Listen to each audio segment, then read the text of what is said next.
जी साथियों, last video में हमने जो देखा था वो देखा था कि कैसे इंडिया में जो गवर्नर जनरल हैं वो आते हैं और हमने कॉर्नवालिस के काम, कॉर्नवालिस के अंदर जो तीनों रेवेन्यू सिस्टम थे, चाहे वो जमींदारी प्रथा हो, महलवाड़ी सिस्टम हो या फिर रियोतवाड़ी सिस्टम हो, इसके बारे में हमने मेन बातें देखी थी। आइए हम आगे बढ़ते हैं। हम देखते हैं कि 1805 से लेकर 7 तक जॉर्ज बारलो भारत के बंगाल के गवर्नर जनरल बनते हैं। कुछ समय के लिए बनते हैं, इसलिए ज्यादा इंपॉर्टेंट नहीं, नाम याद रखना। लेकिन लॉर्ड मिंटो, इसको याद रखना है कि 1807 से लेकर 13 तक बंगाल के क्या रहते हैं, गवर्नर जनरल रहते हैं। हम देखते हैं कि इनके समय में अमृतसर की ट्रीटी ऑफ अमृतसर किसके साथ हुई थी? रंजीत सिंह के साथ हुई थी। वो किसके समय हुई है? लॉर्ड मिंटो के समय हुई। अगर हम देखें, इस ट्रीटी के अधीन बोला गया कि सतलुज एक बाउंड्री है। सतलुज एक बाउंड्री है किन किन के बीच? महाराजा रंजीत सिंह और ब्रिटिशर्स के बीच। सतलुज का जो ऊपर वाला इलाका होगा उसमें ब्रिटिशर्स दखल अंदाजी नहीं करेंगे, वो एक सीमा होगी किसकी? महाराजा रंजीत सिंह की। लेकिन सतलुज का जो नीचे वाला पोर्शन है उसमें जितने भी प्रिंसली स्टेट्स हैं, चाहे वो पटियाला हो, नाभा हो, जींद हो, सभी को सपोर्ट करेगा, सब्सिडरी लाइंस देगा कौन? ब्रिटिशर देंगे। तो ऐसे करके मिंटो ने 1809 में गवर्नर जनरल ऑफ इंडिया के पोस्ट पर रहते हुए रंजीत सिंह के साथ क्या की थी? ट्रीटी की थी, इसलिए इसका नाम काफी ज्यादा इंपॉर्टेंट है। 1813 का एक्ट भी किसके समय पास हुआ है? लॉर्ड मिंटो के समय पास हुआ है। इसमें कहा गया कि जो मोनोपोली है वो खत्म कर दी गई ईस्ट इंडिया कंपनी की। ईस्ट इंडिया कंपनी की जो मोनोपोली थी, हमने देखा था कि जब क्वीन एलिजाबेथ ने ईस्ट इंडिया कंपनी बनाई थी तो उस टाइम उसने बोला कि ओनली ईस्ट इंडिया कंपनी ही भारत में जाके क्या कर सकती है? ट्रेड कर सकती है, व्यापार कर सकती है। लेकिन 13 तक आते आते जो और बहुत सारे लोग थे वो भी चाह रहे हैं कि इंडिया में क्या किया जाए? व्यापार किया जाए। तो 13 के एक्ट में बोला गया कि भाई चाइना एंड चाय, इन दोनों चीजों के ऊपर जो व्यापार होगा उसके ऊपर ईस्ट इंडिया कंपनी की क्या है? मोनोपोली है। इसके अलावा हर एक तरह की मोनोपोली क्या कर दी गई? खत्म कर दी गई। इसका मतलब क्या हुआ कि ईस्ट इंडिया कंपनी चाइना में जाके व्यापार कर सकती है, तो चाइना में जाए, वहां पे कोई और कोई ब्रिटिशर्स सिटीजन व्यापार नहीं कर सकते। और चाय, इंडिया में जो चाय का व्यापार है उसके ऊपर only and only east India company व्यापार करेगी। तो जो 13 के एक्ट में आया, इसको आपने क्या करना है? याद रखना है। इसके बाद हम देखते हैं कि 13 से लेकर 23 तक 10 साल भारत में लॉर्ड हेस्टिंग्स, पहले नाम था वॉरेन हेस्टिंग्स, अभी है लॉर्ड हेस्टिंग्स। तो ये क्या है? इंडिया में आते हैं। पहली जो एंग्लो नेपाल वॉर है, एंग्लो नेपाल वॉर है 14 से लेकर 16 तक, 1814 से लेकर 16 तक एंग्लो नेपाल वॉर लड़ी गई लॉर्ड हेस्टिंग्स के समय। इसमें जो नेपालीज हैं वो हार जाते हैं और नेपाल के साथ हम सब्सिडरी अलायंस करेंगे। ट्रीटी होगी ट्रीटी ऑफ सगौली। इसको याद रखना है कि ट्रीटी ऑफ सगौली किन किन के बीच हुई? तो सगौली की ट्रीटी गुरखास यानी कि नेपालीज करते हैं किनके साथ? हेस्टिंग्स के साथ। तो हेस्टिंग्स इंपॉर्टेंट है क्योंकि ये ट्रीटी ऑफ सगौली करते हैं 1816 में, तो इसको आपने याद रखना है। इसके बाद लॉर्ड आर्मरेस्ट आएंगे 1823 से लेकर 1828 तक। 5 साल इंडिया में ये क्या करेंगे? गवर्नर जनरल बन के रहे। साथियों आगे आते हैं। अभी लॉर्ड विलियम बेंटिक की बात करते हैं। इसके ऊपर काफी क्वेश्चन पूछे जाते हैं। मैंने आपको बताया कि इससे पहले जितने भी आए ऊपर वाले वो सारे क्या हैं? गवर्नर जनरल ऑफ बंगाल हैं। इंडिया लिखा है, इसके ऊपर फोकस मत करना, जो सारे गवर्नर जनरल ऑफ बंगाल थे। लेकिन हम देखते हैं कि अभी बहुत सारा इलाका जीत लिया, नए इलाके क्या होने लगे? ऐड होने लगे। तो बंगाल से इंडिया को कंट्रोल करना क्या हो गया, मुश्किल हो गया। तो इसलिए उन्होंने कहा कि भाई अगर बंगाल नहीं, अभी बहुत इंडिया जीत लिया, तो पोस्ट का नाम बदल देते हैं। अभी उसको गवर्नर जनरल ऑफ बंगाल ना कह के क्या बोलेंगे, गवर्नर जनरल ऑफ इंडिया बोलेंगे। तो अगर पूछा जाए कि भारत के पहले गवर्नर जनरल कौन थे, भारत के पहले गवर्नर कौन है, तो नाम आएगा विलियम बेंटिक। 1828 से लेकर 1835 तक ये क्या कहते हैं, गवर्नर जनरल रहते हैं। तो पूछा जाए कि अंतिम last governor general of Bengal कौन है, तो नाम क्या आएगा, बेंटिक। अगर पूछा जाए कि भारत के पहले गवर्नर जनरल ऑफ इंडिया कौन है, तो कौन आएगा, बेंटिक आएगा। तो दोनों में ही आंसर क्या आएंगे, सेम आएंगे। और हम देखते हैं कि जो governor general of Bengal India हैं, जे भाई कानून लेके आएंगे, that is sati, prohibition of sati. 1829 में प्रोहिबिशन ऑफ सती का कानून लेके आएंगे। साथियों हम जानते हैं कि इंडिया में सती प्रथा काफी ज्यादा वाइड थी। जब कोई लोग अपनी घर वाले की डेथ हो जाती थी तो उसकी पत्नी को उसके साथ ही आग में जला देते थे, तो इसको सती कहते थे। हमने पढ़ा भी था मेडिकल में कि पद्मावत में जो रानी पद्मिनी हैं वो जौहर करती हैं, सती हो जाती हैं। तो ऐसे ही हम देखते हैं कि इंडिया में जो काफी कल्चर था। लेकिन हम पढ़ेंगे कि नाम राजा राम मोहन राय जी, राजा राम मोहन राय जी काफी काम करेंगे इसके ऊपर। ये काफी टेक्स्ट पढ़ेंगे, वैदिक टेक्स्ट पढ़ेंगे और मालूम करेंगे कि इंडिया में कहाँ पे सती लिखी हुई। तो भाई ये बहुत डीप देखेंगे तो इनको मालूम चलेगा कि इंडिया के टेक्स्ट में कहीं पे सती का बात लिखा ही नहीं। ये लोगों में वैसे ही प्रिविलेंट हो गया सती प्रथा। तो ये जाके मिलेंगे किसको, विलियम बेंटिक को मिलेंगे, विलियम बेंटिक को। और विलियम बेंटिक को कहेंगे कि भाई इंडिया में सती प्रथा क्या कर दो, बैन कर दो। अगर कोई बंदा सती करे तो उसको सजा दो।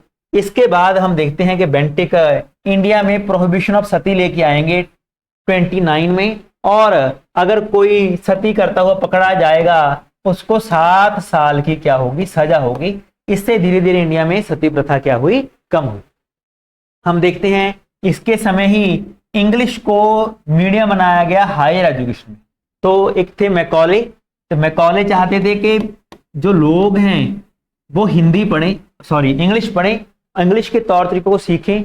तो अगर हमें उनको इंग्लिश पढ़ाएंगे तो ही वो हमें अपनाएंगे, तो उनको ये नहीं लगेगा कि हम बाहर से आए हैं। इसीलिए हम देखते हैं कि मैकॉले जिन्होंने इंग्लिश एजुकेशन लेके आई, इसके समय आए हैं विलियम बेंटिक के समय। बेंटिक के समय ही फीमेल इन्फेंटिसाइड, भ्रूण हत्या, हम अब भ्रूण में ही बच्चे को मार देते थे, तो उसके ऊपर कानून लेके आए। चाइल्ड सैक्रिफाइस, बलि देना, बच्चों की बलि देना।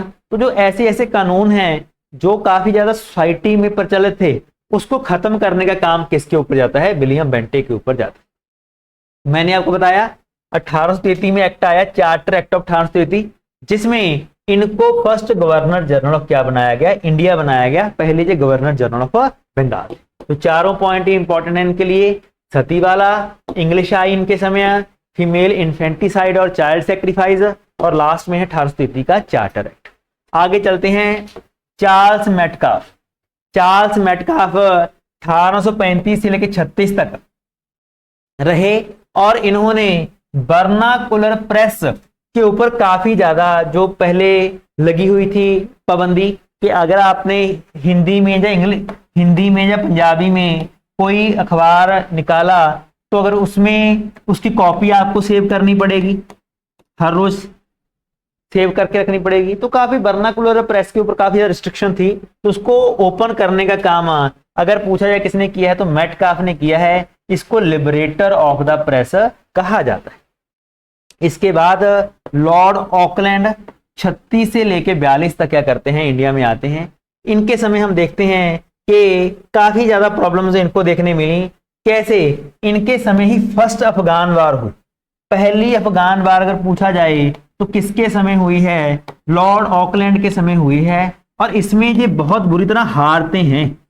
ब्रिटिशर्स पहले यही कहते थे कि हम हार नहीं सकते, लेकिन इसमें बहुत बुरी तरह हारेंगे और इनकी काफी ज्यादा क्या होगी, बेइज्जती होगी। तो ध्यान में रखना, अफगान वॉर किसके समय हुई है, ऑकलैंड के समय हुई है। आगे है लॉर्ड एलनबरो 42 से 44, हार्डिंगे 44 से 48। 44 से 48 में एक पॉइंट याद रखना है हार्डिंगे का, कि जो पहली फर्स्ट एंग्लो सिख वॉर हुई है, पहली एंग्लो सिख वॉर हुई है, उस समय गवर्नर जनरल कौन थे? तो कौन थे? लॉर्ड हार्डिंगे थे। तो ब्रिटिशर्स की तरफ से कौन लड़ रहा है? हार्डिंग लड़ रहा है। और अगर हम बात करें इधर से तो दलीप सिंह लड़ रहे हैं, जो है तो बच्चे, लेकिन अगर फौज राजा देखा जाए तो सिखों का राजा कौन था? दलीप सिंह क्या थे? राजा थे।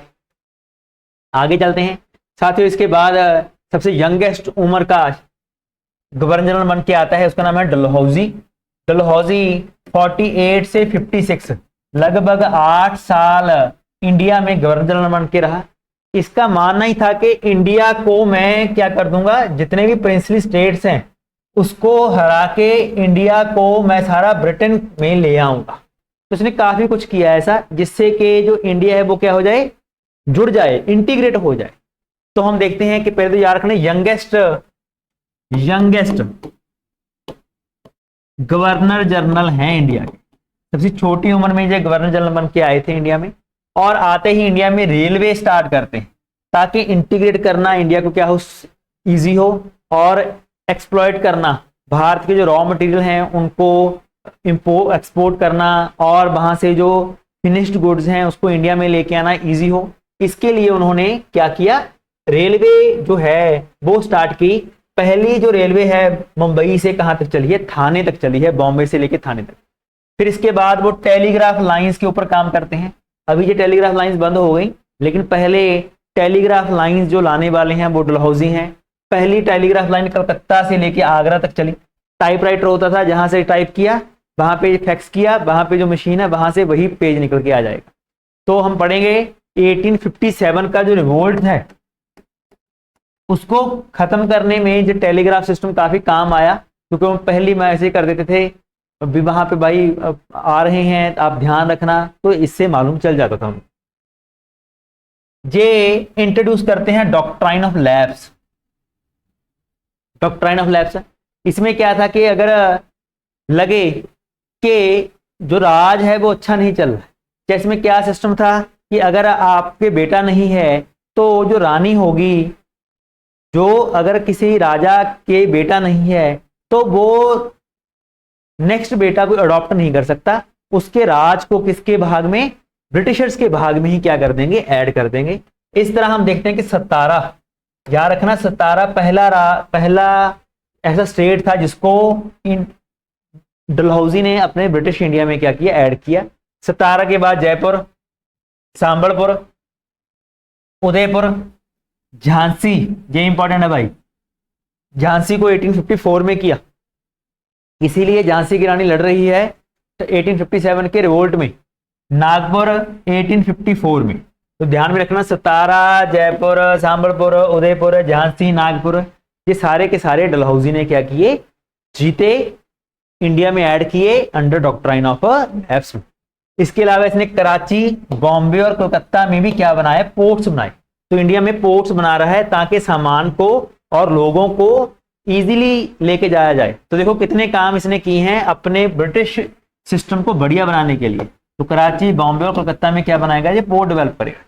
शिमला को जो अपनी राजधानी बनाएगा, कहेगा कि भाई गर्मी बहुत है, गर्मी बहुत है, तो मैं जब जून की छुट्टियां आएंगी तो मैं कहां पे जाऊंगा? शिमला में जाऊंगा, शिमला से काम करूंगा। शिमला में ये क्या करता है? अपनी राजधानी बनाता है। इंजीनियरिंग कॉलेज बनाएगा, क्योंकि इंजीनियरिंग काफी बढ़ रही थी, साइंस आ रही थी, तो रुड़की, यूपी के रुड़की में ये क्या करेगा? एक इंजीनियरिंग कॉलेज बनाएगा। इसके बाद एक बोर्ड्स डिस्पैच भी पास हुआ, जिसका संबंध था कि इंडिया में प्राइमरी, बिल्कुल प्राइमरी लोगों को पढ़ाने का काम किसका है? ब्रिटिश गवर्नमेंट है। तो वो रिस्पॉन्सिबिलिटी लेंगे कि पहले तो क्या था, मैकॉले कह रहा था कि ऊपर ऊपर के लोगों को पढ़ा दो, ऊपर ऊपर के लोगों को पढ़ाओ, वो अपने आप नीचे के लोगों को पढ़ाएंगे। लेकिन अभी ये बोर्ड डिस्पैच चोरी कह रही है कि नहीं, ऊपर वाले लोगों को मैं ऊपर नहीं छोड़ेंगे, हम खुद ही सारी जो पढ़ाई है बच्चों को पढ़ाएंगे, प्राइमरी से लेके सेकेंडरी, टर्शियरी सभी कुछ हम पढ़ाएंगे। इसके समय ही ईश्वर चंद्र विद्यासागर जी हुए हैं, जिन्होंने एफर्ट्स किए और विडो रीमैरिज, जो विधवा कानून है वो पास करवाया डलहौजी से, क्योंकि मैंने आपको बताया कि सती प्रथा तो बंद करवा दी बेंटेक के समय, लेकिन जो सती जो लड़की रह जाती थी फिर बाद में वो उसको घर वाले निकाल देते थे, तो भी वो फिर रही है ऐसे ऐसे, तो उसका एक्सप्लॉयटेशन बहुत होता था। इसीलिए ईश्वर चंद्र विद्यासागर जी ने कहा कि रीमैरिज होनी चाहिए। अगर कोई लड़की का घरवाला मर गया, हो सकता है कि किसी की घरवाली मर गई हो, तो अगर हम रीमैरिज करवा देंगे तो शायद जो लड़कियों का एक्सप्लॉयटेशन है वो क्या हो जाएगा, कम हो जाएगा। तो इसके समय ही 1856 में आया विडो रीमैरिज एक्ट। वो कौन लेके आया भाई? डलहौजी लेके आया। तो डलहौजी ने बहुत काम किए हैं, इसको आपने याद रखना है, इसको आपने पढ़ना है। तो जहां तक हमने 56 तक के जो गवर्नर जनरल ऑफ इंडिया थे उसके बारे में देखा, कल को हम देखेंगे कैसे रिवोल्ट हुआ, 1857 का रिवोल्ट, उसके बारे में चर्चा करेंगे। आज के लिए इतना ही, बहुत बहुत धन्यवाद।